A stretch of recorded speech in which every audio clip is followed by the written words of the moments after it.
여러분 반갑습니다. 여러분의 천만 라디오 트레저입니다. 저녁 맛있게 먹었나요, 여러분?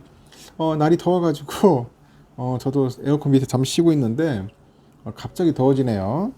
보니까 어떻게 비가 올 건지 안 올지 모르겠지만은 하여튼 무더운 날씨 여러분들과 함께 또 이렇게 방송으로 다가서고 있습니다. 하여튼 여러분들 잘 되길 바라고 트레저도 잘 됐으면 좋겠어. 둘 다 같이 윈윈하려고 제가 이렇게 계속 떠들어야 되는 겁니다.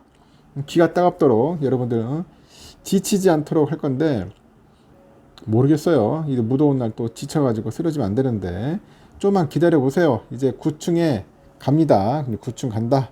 9층 넘어서 이제 10층까지 가야지. 10층 한번 10만 전자 한번 찍어야지 않겠어요. 이제 조만간 가지 않겠나 하는 생각을 해봅니다.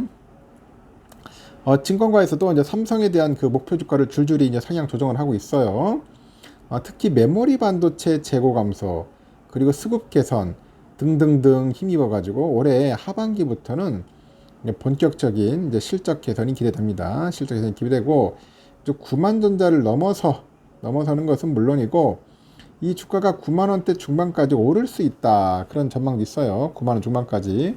제발 좀 그러자. 제발 좀 갔으면 좋겠다 하는 생각이 드네요.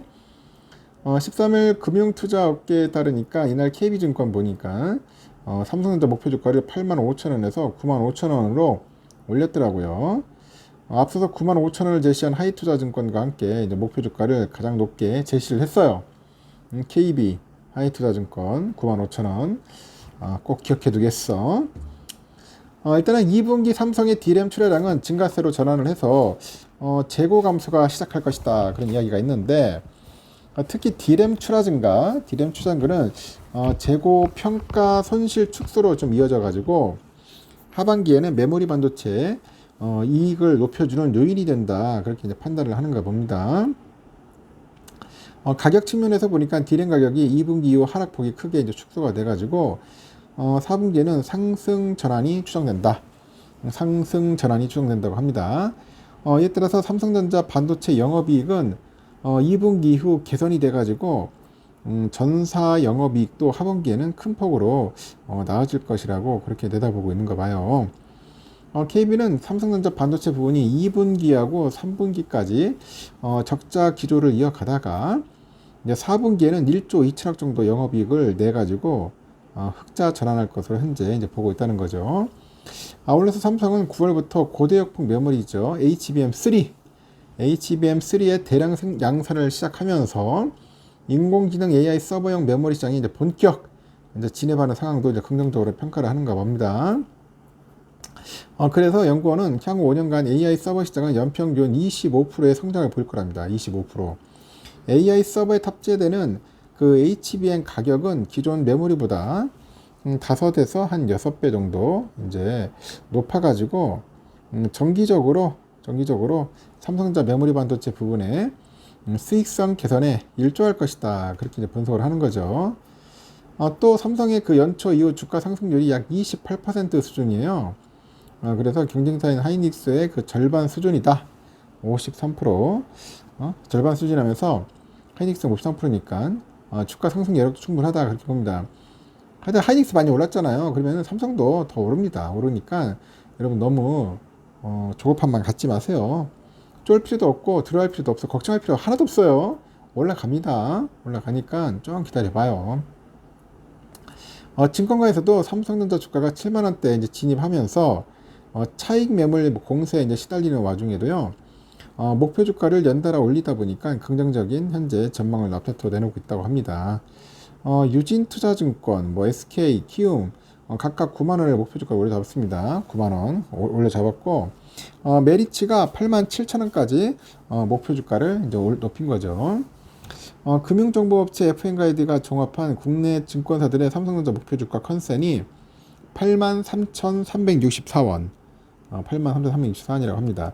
이날 코스피 시장에서 삼성전자는 전 거래일 대비 1.41% 올라서 72,000원에 이제 거래를 이제 마친 거죠. 하이닉스는 1년 2개월 만에 장중 12만을 넘어서 52조 신고가 갈아치웠어요. 종가는 전 거래일 대비 4.09% 올라서 11만 9,500원. 11만 9,500원을 인전 기록했다. 그렇게 보시면 될 것 같습니다. 야, 삼성전자 이제 또 이제 증권거에서 이제 또 띄워주기 하는 것 같아요. 과연 띄워주기 하는 건지 실제 그런 건지 이제 좀 더 지켜봐야 할 것 같은데, 일단은 이제 상승세는 타긴 탔어요. 탔기 때문에 이제 쭉 올라가기만 하면 됩니다. 올라가면 되는 거니까 여러분도 그렇고 저도 그렇고 너무 흥분할 필요는 없고 그냥 차분하게 그냥 모아가자는 거지. 모아가다 보면은 좋은 일이 반드시 오게 되어 있어요.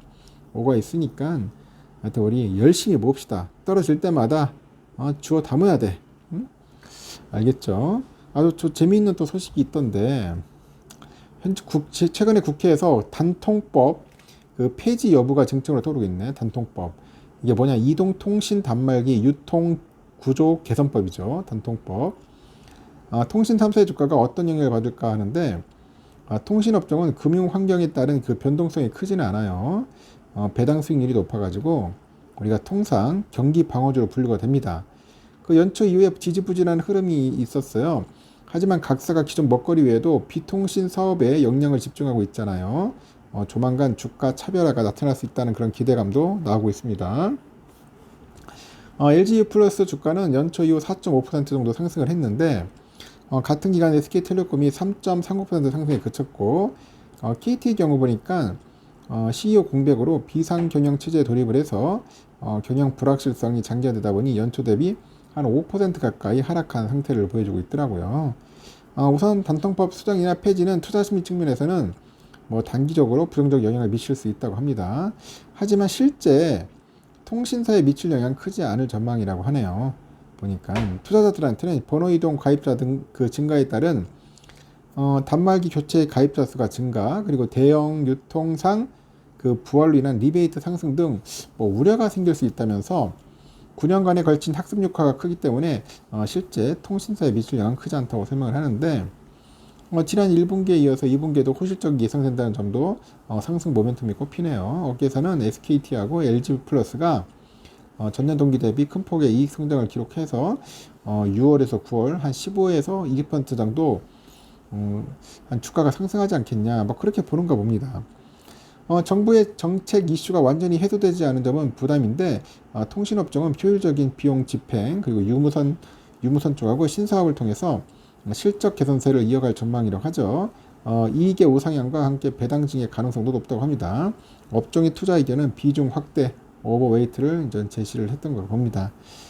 하여튼 뭐 재미있는 이야기네요. 하여튼 단통법 좀 빨리 없앴으면 좋겠어. 나는 솔직히 없애가지고 좀 저렴하게 휴대폰 사가지고 사용할 수 있도록 해주면 좋지 않겠나.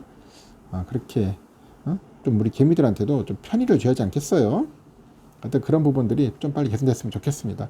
하여튼 삼성전자 조만간 10만 전자 갑니다. 여기까지.